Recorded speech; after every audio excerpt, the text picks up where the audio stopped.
அஸ்ஸலாமு அலைக்கும் வரஹ்மத்துல்லா. அதாவது மகாராஷ்டிரா மாநிலத்தில் ஒரு சம்பவம் மட்டும் நடக்கிறது. என்னன்னு கேட்டால், ஒரு ஆட்டிறைச்சி நடத்தக்கூடிய ஒரு கடைக்கு வந்து சீல் வைக்கிறாங்க. அந்த ஆட்டிறைச்சி நடத்தி கொண்டிருக்கக்கூடிய அதனுடைய உரிமையாளர், அந்த வேலை பார்க்கக்கூடியவர்கள் எல்லாம் கைது செய்து காவல்துறை ஒரு நடவடிக்கை எடுக்கிறாங்க.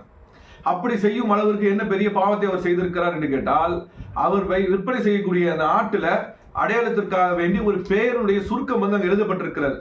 அவருடைய பேர் வந்து பாத்தீங்கன்னா ரியாஸ் அகமது மித்துன் என்பது அந்த ஆடை சப்ளை பண்ணக்கூடியவர், அந்த உரிமையாளருடைய பெயர். அவர் அந்த பெயரை சுருக்கி என்ன பண்றாருன்னு கேட்டா, ரியாஸ் அகமது மித்துன் என்பதை RAM அப்படின்னு அந்த இனிஷியலா என்ன செய்யறாரு, ஆடுல எழுதியிருக்கிறார். அப்பதான் அந்த உரிமையோட ஆடுன்னு அது தெரியும். இவங்க என்ன செய்யறாங்கன்னு கேட்டா, அங்க உள்ள சில இந்துத்துவவாதிகள் எல்லாம் காவல் நிலையத்தை போய் புகார் கொடுக்குறாங்க.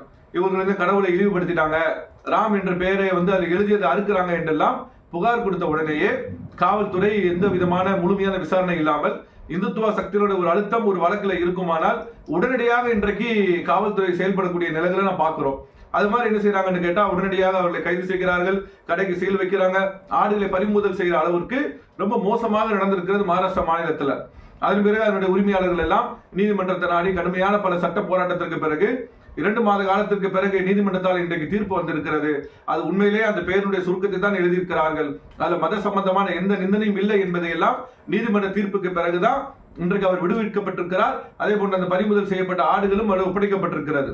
பொதுவாக இந்த தேசத்தை பொறுத்த வரைக்கும் மத கலவரத்துக்கு வித்திடக்கூடியவர்கள், மதத்தை வைத்து அரசியல் செய்யக்கூடியவர்கள், இந்த மத கலவரங்களுக்கெல்லாம் முழு காரணகர்த்தாவாக இருக்கக்கூடியவர்கள் இந்த இந்துத்துவவாதிகள் தானே தவிர, அவர்கள் வந்து இந்த மத நிந்தனை என்று வழக்கு கொண்டு வருவதெல்லாம் அதன் பின்னாலும் ஏதோ ஒரு கலவர பீதியை உண்டாக்குவதற்கு தான் அவர்கள் செய்வார்கள் என்பதையெல்லாம் பல வழக்குகளிலே காவல்துறை கண்டிருக்கும். இதுவும் மீண்டும் ஒரு முறை நிரூபணமாயிருக்கிறது.